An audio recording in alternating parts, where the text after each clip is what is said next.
बिस्मिल्लाहिर्रहमानिर्रहीम। अस्सलाम वालेकुम स्टूडेंट, होप यूल फाइंड। अच्छा बेटा, शुरू करते हैं हम लोग आज का जो लेक्चर है। लास्ट टाइम जो हम लोगों ने पढ़ा था बेटा, वो हम लोग ने प्रेशर कैलकुलेट कर रहे थे, ठीक है। और हम लोगों ने जो हमारा लेक्चर हुआ था, प्रीवियस जो लेक्चर था, वो हम लोगों ने किया था चेंज इन मोमेंटम। हमने फोर्स को डिस्कस किया था, आप लोगों को याद होगा, ठीक है। हमने फोर्स को डिस्कस किया था और उसकी वैल्यू निकाली थी, हमारे पास आई थी। फोर्स जो होती है किसी भी बॉडी पे, जो एक्सटर्नल फोर्स है, इक्वल होती है change in momentum with respect to time, rate of change in momentum हम लोगों ने किया था। अच्छा, अब जो नेक्स्ट है जी हमारे पास, वो इसकी कैलकुलेशन है। ये आप लोग देख भी रहे होंगे जी, ठीक है। ये वो इक्वेशन है। अब इससे हमने फॉरवर्ड जाना है, आगे जाना है। तो हमारे पास क्या थी, फोर्स ऑन अ बॉल कि जब कोई भी गैस मॉलिक्यूल, लेट सपोज ये गैस मॉलिक्यूल है, जाके वॉल ऑफ द कंटेनर से कोलाइड करेगा, इम्पैक्ट करेगा, तो उस पर फोर्स अप्लाई करेगा। उस फोर्स से क्या होगा, वो बेसिकली अपना मोमेंटम ट्रांसफर करता है टू द वॉल। और एक और बात आप याद रखिएगा, इधर हम लोगों ने कहा कि मोमेंटम कंजर्व होता है, तो अंडरस्टूड यहाँ पे third law of motion, action and reaction, वो भी इधर अप्लाई होता है। क्या होता है जी, मॉलिक्यूल जाके फोर्स अप्लाई करता है वॉल पे, तो रिएक्शनली जो वॉल है वो भी मॉलिक्यूल पे फोर्स अप्लाई करती है, ठीक है। जिस वजह से उसकी वेलोसिटी जो है, वेलोसिटी की जो डायरेक्शन है वो चेंज होती है, मैग्नीट्यूड सेम रहती है, क्योंकि कोलिजन जो है वो इलास्टिक होता है। अच्छा जी, इधर चलते हैं जी। Force exerted by single molecule on a shaded wall is equal to the rate at which the momentum is transfer to the wall by the molecule. ये बेटा, ये हमने लास्ट हमने कैलकुलेशन की थी और ये उसका हमारे पास रिजल्ट आया था। अच्छा, अब इन्होंने क्या किया है जी, ये जो हमारे पास चेंज इन मोमेंटम आया था, प्रीवियस कैलकुलेशन में हमने चेंज इन मोमेंटम की वैल्यू निकाली थी, और वो हमारे पास थी delta p is equal to -2mv1x की वैल्यू आई थी। और ये हमने निकाला था change in momentum of molecule number 1 along x axis. मतलब हमारे पास 3 डायमेंशन थी। मैं दोबारा हाईलाइट कर देता हूँ, हमारे पास 3 डायमेंशन है और एट ए टाइम हम लोग 1 डायमेंशन पे काम कर रहे हैं जी, अलोंग एक्स एक्सिस पे हम लोग काम कर रहे हैं। तो ये मेरे पास फिर एक फाइनल इक्वेशन आ गई वैल्यूज पुट करने के बाद, कि मैंने डेल्टा टी की वैल्यू पुट की है, ठीक है। और डेल्टा टी की प्रीवियस लेक्चर में आप लोगों ने नोट किया होगा, उसमें हमने फाइंड आउट की थी, और वो उसकी वैल्यू और चेंज इन मोमेंटम की। तो मेरे पास जो फोर्स आ गई है सिंगल मॉलिक्यूल जो वॉल पे अप्लाई करते हैं, वो इसकी इक्वल जी mvx² की इक्वल आ गई। तो the total force on the wall, अब टोटल फोर्स का what does it mean, total force. अब इस ऑब्वियसली इस कंटेनर में सिंगल मॉलिक्यूल तो है नहीं, n नंबर ऑफ मॉलिक्यूल थे, तो हम क्या करेंगे, हर मॉलिक्यूल की अलग अलग फोर्स को कैलकुलेट करेंगे और एंड में सबका सम ले लेंगे। तो ये जो टोटल फोर्स है, the force all force applied by all the molecule, जितने भी मॉलिक्यूल्स हैं वो जो उस वॉल पे फोर्स अप्लाई करें उसकी बात करें, टोटल फोर्स है, तो ये सम हो जाएगा, ऑब्वियसली सम हो जाएगा। अगर मैं इनको ऐड करने जाऊँ तो लेट सपोज मेरे पास इक्वेशन बनती है टोटल फोर्स Ft, तो ये हो जाएगा F1x plus F2x and so on, तो ये जाएगा nx तक, ठीक है।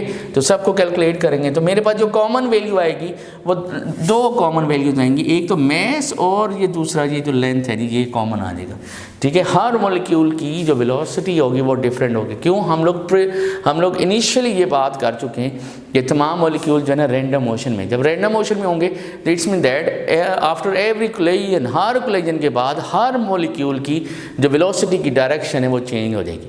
तो जब वेलोसिटी चेंज होगी तो इसका मतलब है जो हमारे पास vx² है ये हमेशा क्या रहेगी, वेरिएबल, हर पार्टिकल की, हर मॉलिक्यूल की डिफरेंट होगी, लेकिन उनका मैस और उनका जो लेंथ है, जो ट्रैवल करेंगे, डिस्टेंस ट्रैवल करेंगे, वो हम कॉमन ले लेंगे। तो ये मेरे पास कॉमन आ गया, ठीक है। और बाकी ये मेरे पास sum of all velocities of all molecules आ गया। तो ये मेरे पास फाइनल इक्वेशन आती है जी, ठीक है। ये मेरे पास रिलेशन आ गया जब मैंने दोनों की वैल्यू को पुट किया। आगे चलते हैं, तो नेक्स्ट आके ये हम लोग इसी को ही एक्सप्लेन कर रहे हैं। बेसिकली क्या प्रीवियस में वो उसने हिंट दिए, इधर आके वो उसको एक्सप्लेन कर रहे थे। इधर एक्सप्लेनेशन में आप लोग देखेंगे तमाम जितने भी मॉलिक्यूल्स हैं उन सब की फोर्सेस का सम ले रहे हैं हम लोग। ये फोर्स है जी, total force along x axis है, ये हर एक फोर्स की वैल्यू लिखी हुई है, ठीक है। और एंड में इसका सम ले रहे हैं, तो ये मेरे पास आ जाएगा pressure of all gas molecules along x axis. तो ये आ जाएगा force exerted bye on molecule over unit area, तो ये उसकी वैल्यू आ जाएगी। Fx की जगह बेटा हम लोग ये इनकी वैल्यूज़ लिख देंगे। जब हम इसकी वैल्यू लिखेंगे तो जो एरिया है वो कांस्टेंट हो जाएगा, यूनिट एरिया, तो यूनिट एरिया सबके लिए सेम रहेगा, कांस्टेंट रहेगा, तो उसकी वैल्यू आ जाएगी और ये तमाम फोर्सेस की वैल्यू आ जाएगी।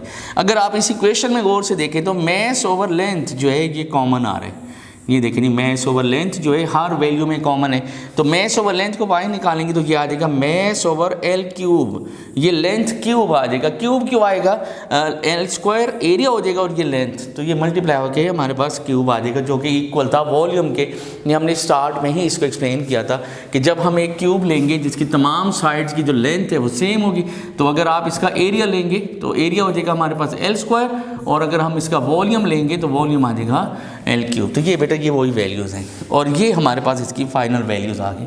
ठीक है बेटा, ये आप इसको नोट कर ले।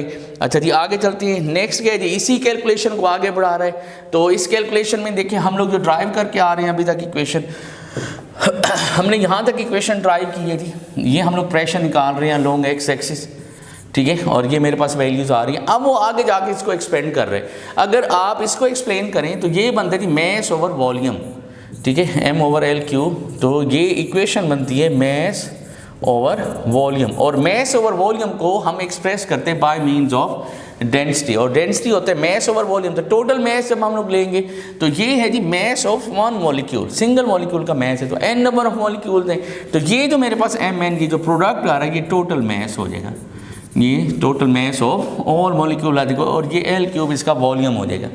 यहाँ से इसने क्या किया है जी, मैस ओवर एल क्यूब की वैल्यू निकाली है, ठीक है, ये इक्वेशन है बेटा हमारे पास, density is equal to M N over L cube. तो इन्होंने क्या किया, एन को इधर ले आए, तो density over N is equal to mass over volume आ जाएगा, ये इस तरह से, ये बेटा ये इक्वेशन ड्राइव की हुई है, ठीक है। फिर इस इक्वेशन की वैल्यू को इधर अप्लाई किया हुआ है, ये देखिए ना, रो ओवर एन, तो बाकी वैसे ही अब वेलोसिटी जो थी रो को बाहर निकाल लिया और एन को जो नंबर है उसको उससे डिवाइड कर दिया। अब ये जो टर्म है आपके पास, ये जो टर्म है ये बेटा एक तो एमसीक्यूज में आता है और दूसरा ये शॉर्ट क्वेश्चन में भी आता है, इसको हम कहते हैं mean square velocity. Mean square velocity क्यों ले रहे, एक बात आप याद रखिएगा कि जो गैस मॉलिक्यूल्स हैं इनकी जो एवरेज वेलोसिटी है, एवरेज वेलोसिटी ये इक्वल टू जीरो रहेगी, average velocity zero, because the velocity of every molecule is random. यहाँ पर मैं जानते तो वो अलोंग पॉजिटिव एक्स एक्सिस भी मूव करते हैं, अलोंग नेगेटिव एक्स एक्सिस भी। जब हम उसके सम लेके और उसको डिवाइड करते हैं तो उसका जो आंसर होगा वो जीरो होगा। लेकिन अगर आप इसी वेलोसिटी का एवरेज वेलोसिटी का स्क्वायर ले लें तो जो नेगेटिव वैल्यू होगी वो भी पॉजिटिव हो जाएगी। तो average square velocity of a molecule not equal to zero, लेकिन जब आप एवरेज वेलोसिटी लेंगे वो जीरो होगा, ठीक है। ये बात हमेशा याद रखिएगा, ये शॉर्ट क्वेश्चन में और एमसीक्यूज में आएगा। इस टर्म को हम लोग कहते हैं mean of the square velocities of the molecules, के इन मॉलिक्यूल्स की जो मीन स्क्वायर वेलोसिटी है इसको हम लोग इस टर्म को इससे कहते हैं, और इसको एक्सप्रेस करते हैं जी, हमारे पास जो सिंबल है इसको एक्सप्रेस करने का ये बेटा वो सिंबल है हमारे पास, ठीक है, वी स्क्वायर। इसको ग्रेटर देन लेस देन के सिंबल से हम लोग हाईलाइट करते हैं और इसको हम कहते हैं मीन स्क्वायर वेलोसिटी।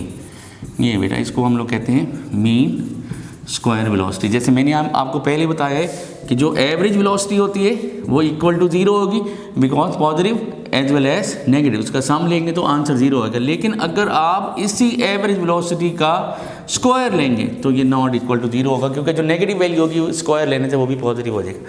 तो वैल्यूज पुट करेंगे बाय पास्कल लॉ कि जो प्रेशर है वो इक्वली डिस्ट्रीब्यूट होगा, तो वही प्रेशर जो अलोंग एक्स एक्सिस है same along y axis, same along z axis. तो ये बेटा इसकी हमारे पास फाइनल रिलेशन आता है, फाइनल इक्वेशन आती है।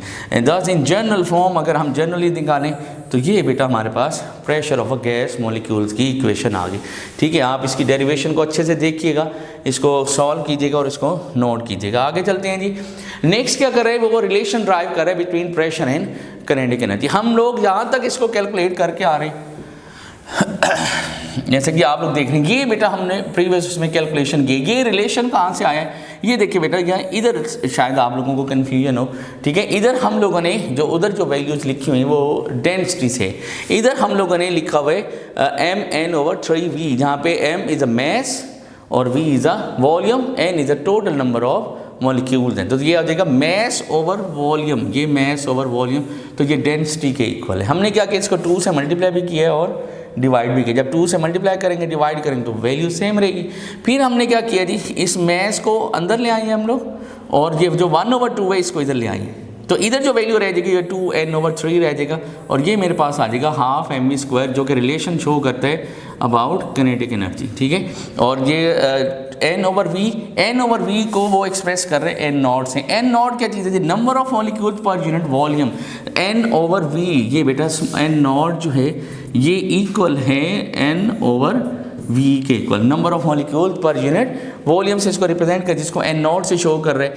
n0 अगर हम कांस्टेंट करते हैं, नंबर ऑफ मॉलिक्यूल्स को अगर हम कांस्टेंट करते हैं तो ये जो प्रेशर है जी डायरेक्टली प्रोपोर्शनल है एवरेज ट्रांसलेशनल काइनेटिक एनर्जी के। जो प्रेशर अप्लाई करते हैं जी गैस मॉलिक्यूल वो डायरेक्टली प्रोपोर्शनल होता है एवरेज ट्रांसलेशनल काइनेटिक एनर्जी के। मतलब अगर आप प्रेशर बढ़ाएंगे उनकी एवरेज ट्रांसलेशनल काइनेटिक एनर्जी वो इंक्रीज हो जाएगी, प्रेशर कम करेंगे तो काइनेटिक एनर्जी डिक्रीज हो जाएगी।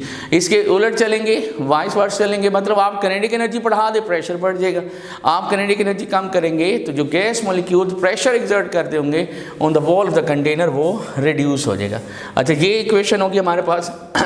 इंटरप्रिटेशन ऑफ टेम्परेचर है ये बेटा, ये जनरल गैस इक्वेशन है जिसको हम आइडियल गैस इक्वेशन में कहते हैं PV=nRT। यहाँ पे जो n है हमारे पास ये होता है जी number of molecules over Avogadro's number, ठीक है, ये हमारे पास इक्वेशन होती है।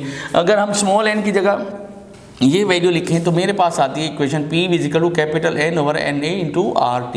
यहाँ पे उन्होंने कांस्टेंट लिया जी जनरल गैस कांस्टेंट और एवोगैड्रोस नंबर, इसकी जो रेशियो ली है ये रेशियो हमेशा कांस्टेंट आएगा और इस कांस्टेंट को हम लोग कहते हैं बोल्ट्जमैन कांस्टेंट और इसकी वैल्यू जी 1.38 × 10⁻38 जाउल पर केल्विन। ये बेटा शॉर्ट क्वेश्चन भी है और MCQ भी है, ये अक्सर बोर्ड के पेपर में आता है। What does it mean Boltzmann constant, define Boltzmann constant और उसकी वैल्यू जो है ना वो हमें गिवन होती है। अच्छा अब हम लोग आगे चलते हैं, एडवांस चलते हैं। ये अब हमारे पास एक रिलेशन आ गया जी। प्रीवियस लेक्चर में जो हमने प्रेशर और काइनेटिक एनर्जी का रिलेशन ड्राइव किया था तो हमारे पास ये रिलेशन आया था, प्रेशर और काइनेटिक एनर्जी का जो रिलेशन आया था वो ये था। अच्छा अब यहाँ से हमने क्या करना है, यहाँ से हमने प्रेशर और वॉल्यूम का डायरेक्ट देखें तो V को मैं इधर ले आया हूँ तो PV जो प्रोडक्ट है जी वो इसके इक्वल आ गया। अब ये भी product of pressure and volume है, ये भी product of pressure and volume है। तो हमें इन दोनों इक्वेशंस को कंपेयर करा रहा हूँ, कंपेयरिंग इक्वेशंस, ठीक है। ऑन कंपेयरिंग इक्वेशंस, मैं जब इन दोनों इक्वेशन को कंपेयर कराऊंगा तो देखें बेटा आप लोग भी इस इक्वेशन में यहाँ पे जो कैपिटल N है जी वो कैंसिल हो जाएगा, ये कैपिटल N कैंसिल हो जाएगा, ठीक है। K को मैं इधर स्विच करा रहा हूँ तो ये हो जाएगा 2/3K और T = 2/3K × हाफ mv² और half mv² average translational kinetic energy हम लोग डिफाइन करके आ रहे हैं। ये जो मेरे पास फैक्टर है 2/3K ये कांस्टेंट हो जाएगा तो T = constant × average translational kinetic energy और इनका डायरेक्ट रिलेशन आएगा। मतलब कि अगर हम लोग गैस मॉलिक्यूल जो कि इनक्लोज्ड है, गैस इनक्लोज इन सिलेंडर, अगर हम उसका टेम्परेचर राइज करते, टेम्परेचर इंक्रीज करते तो उन गैस मॉलिक्यूल्स की एवरेज ट्रांसलेशनल काइनेटिक एनर्जी जो है वो इंक्रीज हो जाएगी। तो इस तरह काइनेटिक एनर्जी और टेम्परेचर के दरमियान डायरेक्ट रिलेशन है। ये इंपॉर्टेंट शॉर्ट क्वेश्चन है जी और इसमें से MCQs भी बनते हैं और इसके न्यूमेरिकल वैल्यूज़ भी आती हैं, ठीक है बेटा, इसको अच्छे से देखिएगा। अच्छा नेक्स्ट है जी हमारे पास डेरिवेशन ऑफ गैस लॉज हैं, जो हमारी इक्वेशन आई है प्रेशर की उसी इक्वेशन से हम जो गैस लॉज है उनकी हम इक्वेशन ड्राइव करेंगे। मेरे पास ये इक्वेशन आई थी P=2n/3V, ये मेरे पास इक्वेशन आई है जी P=2n/3V। मैं V को इधर ले आऊँगा तो मेरे पास रह जाएगा 2n/3, ठीक है। अगर हम लोग V को इधर लेके आते तो ये आ जाएगा 2n/3 और इधर आ जाएगा हाफ mv², ये इक्वेशन मेरे पास आ जाएगी।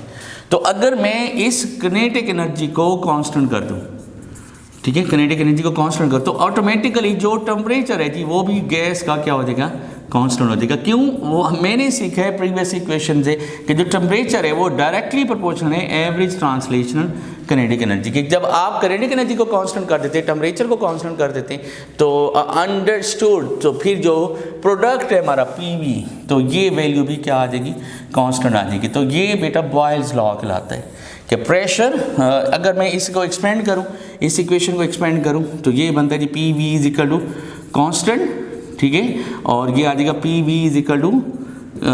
= कांस्टेंट ओवर V। तो ये बेटा ये रिलेशन बनता है P इन्वर्सली प्रोपोर्शनल है वॉल्यूम के। तो इस लॉ को हम लोग कहते हैं बॉयल्स लॉ।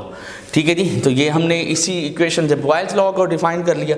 अच्छा, अब आगे चलते हैं जी, इसी से हम फर्दर आगे चलें, इसी इक्वेशन को आगे बढ़ाएं। तो मैंने क्या किया जी, अब कि प्रेशर को जो है ना इधर ले आया हूँ, ये प्रेशर, और वॉल्यूम को लेफ्ट साइड पे ले आए हैं। तो अब ये जो फैक्टर है 2n/3p, अगर आप इसको कांस्टेंट कर दें, 2n/3p मतलब नंबर ऑफ पार्टिकल्स को भी, नंबर ऑफ मॉलिक्यूल्स को भी सेम कर दें, कांस्टेंट कर दें, और प्रेशर को भी कांस्टेंट कर दें, तो फिर ये जो वॉल्यूम होगा ये डायरेक्टली प्रोपोर्शनल आ जाएगा एवरेज ट्रांसलेशनल काइनेटिक एनर्जी के। और हमने इक्वेशन प्रीवियस में सीखा था कि जो टेम्परेचर है वो डायरेक्टली प्रोपोर्शनल है काइनेटिक एनर्जी के। तो इस तरह वॉल्यूम जो है वो डायरेक्टली प्रोपोर्शनल आ जाएगा टेम्परेचर के। मतलब कि अगर हम टेम्परेचर बढ़ाते हैं काइनेटिक एनर्जी बढ़ती है ऑब्वियसली, लेकिन टेम्परेचर बढ़ाने से वॉल्यूम भी इंक्रीज हो जाएगा। तो ये वॉल्यूम और टेम्परेचर का डायरेक्ट रिलेशन है जिसको हम लोग चार्ल्स लॉ से रिप्रेजेंट करते हैं। ठीक है जी, ये हमारे हो गए गैस लॉस जो हमने उस इक्वेशन से ड्राइव किए हैं। ठीक है बेटा, आप लोग इसको इन लेक्चर को अच्छे से सुनिएगा, इसको देखिएगा। हमने काइनेटिक मॉलिक्यूलर थ्योरी से प्रेशर ऑफ गैस को एक्सप्लेन किया, हीट थर्मोडायनामिक्स को एक्सप्लेन करने के बाद प्रेशर ऑफ गैस को एक्सप्लेन किया। प्रेशर ऑफ गैस की इक्वेशन से हम लोगों ने टेम्परेचर और काइनेटिक एनर्जी का रिलेशन निकाला, और फिर हम लोगों ने जो गैस लॉज हैं जी उनको एक्सप्लेन किया। आप लोग इनको अच्छे से सुनिएगा, देखिएगा, कोई क्वेश्चन हो तो आप लोग ज़रूर कीजिएगा बेटा, इसको नोट कीजिएगा। ओके बेटा, अल्लाह हाफ़िज़।